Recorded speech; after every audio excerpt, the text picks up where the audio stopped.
ধর্ষণে ব্যর্থ হয়ে কুমিল্লা বিশ্ববিদ্যালয়ের শিক্ষার্থী সুমাইয়া আফরিন ও তার মা তাহমিনা বেগমকে নৃশংসভাবে হত্যা করা হয়েছে, এমনটাই দাবি করছে পুলিশ। হত্যার ঘটনায় মোহাম্মদ মোবারক হোসেন নামে একজনকে গ্রেপ্তার করেছে গোয়েন্দা পুলিশ।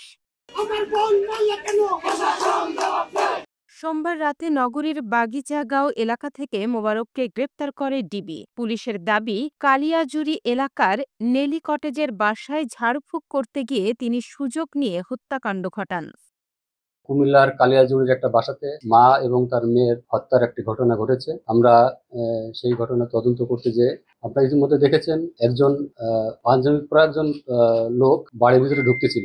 আমরা তাকে প্রথম তাকে শনাক্ত করি এবং তাকে অ্যারেস্ট করার জন্য আমাদের ডিবি টিম কাজ করে এবং তাকে আমরা গতকাল রেল স্টেশনের কাছ থেকে তাদেরকে আমরা গ্রেপ্তার করি।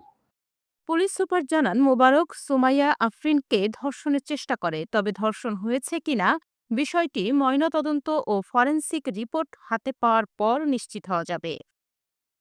ফরেনসিক রিপোর্ট আসবে, মামলার ডিএনএ টেস্ট এবং সোয়াব টেস্টের সব রকম ব্যবস্থা এখানে করা হয়েছে। এখানে আমরা রিপোর্ট পেলে, ময়নাতদন্ত রিপোর্ট পেলে আমরা প্রকৃত এগুলো আমরা জানতে পারবো।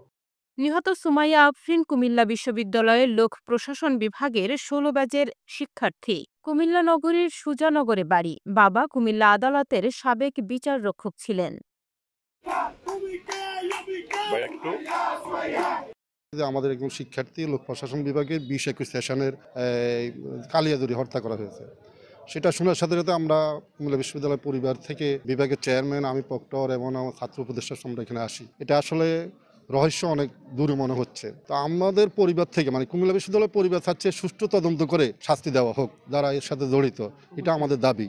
এদিকে হত্যাকাণ্ডের প্রতিবাদে মঙ্গলবার সকাল থেকে কুমিল্লা জেলা পুলিশ সুপার কার্যালয়ের সামনে বিক্ষোভ করেছে বিশ্ববিদ্যালয়ের শিক্ষার্থীরা। তারা হত্যার প্রকৃত কারণ ও দোষীদের দৃষ্টান্তমূলক শাস্তির দাবি জানিয়েছেন। আমরা এই ব্যাপারে অনেক বেশি সোচ্চার যে আমরা আর ছাড় দিতে রাজি নাই। আমরা বিশ্ববিদ্যালয়ের শিক্ষার্থীদের নিরাপত্তার প্রশ্নে আমরা আপোষহীন।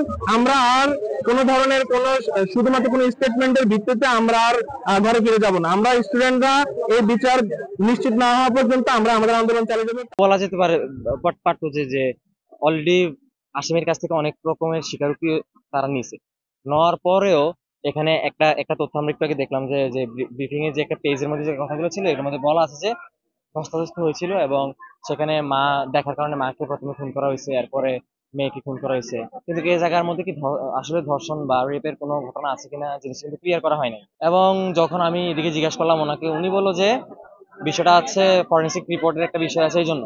তো ফরেন্সিক রিপোর্টের বিষয় আলাদা, আসুক, এটা হচ্ছে প্রমাণ। বাট যেহেতু জিজ্ঞাসাবাদ চলতেছিল, আসামি যেহেতু স্বীকার করলো, আসামির কাছ থেকে এটা তো জিজ্ঞাসা করার নিয়ে করতে পারতো তারা যে আসলে ভিতরে কি কি হয়েছে বা কি কি হয় নাই, জিনিসগুলো প্রাথমিকভাবে তদন্ত করে আমাদের কাছে জানানো যেতে পারে। এরপরে হয়তো শিওর হয়ে যদি আমরা ফরেন্সিক রিপোর্টের জন্য অপেক্ষা করতাম তাহলে বিষয়টা অন্যরকম ছিল। প্রাথমিকভাবে আমাদেরকে আগে জানানো উচিত ছিল যে কি কি ঘটনা হয়েছে। তো ওনারা যে ঘটনাটা করলো, আমার কাছে মনে হচ্ছে এটা মনে চ্যাট জিপিটি দিয়ে আমরা যেরকম অ্যাসাইনমেন্ট করি ইউনিভার্সিটিতে, এরকম একটা অ্যাসাইনমেন্ট করে আমরা দেখাইলো, আমিও দেখলাম। এর মধ্যে কোনো যৌক্তিকতা আমি দেখতেছি না বিষয়টার মধ্যে। কারণ হচ্ছে আমি একবার অলরেডি বলছি, তারা জিজ্ঞাসাবাদ করুক, আমার এদিকে রিমান্ডের দরকার নাই, আমার এখনো কোর্টে উঠে নাই, এটার দরকার নাই, আমি এটা বলতেছি না। আসলে ওনারা বলতেছে যে সময় সাপেক্ষ, এটাও মানলাম।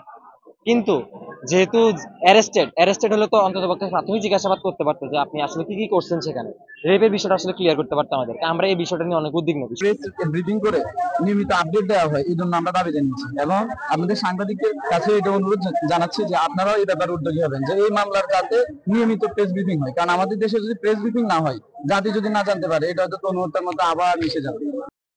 এর আগে সোমবার সকালে সুমাইয়া আফরিন ও তার মা তাহমিনা বেগমের লাশ কুমিল্লা শহরের কালিয়াজুরির ভাড়া বাসা থেকে উদ্ধার করা হয়। এ ঘটনায় বড় ভাই ফয়সাল দাবি হয়ে হত্যা মামলা দায়ের করেছেন।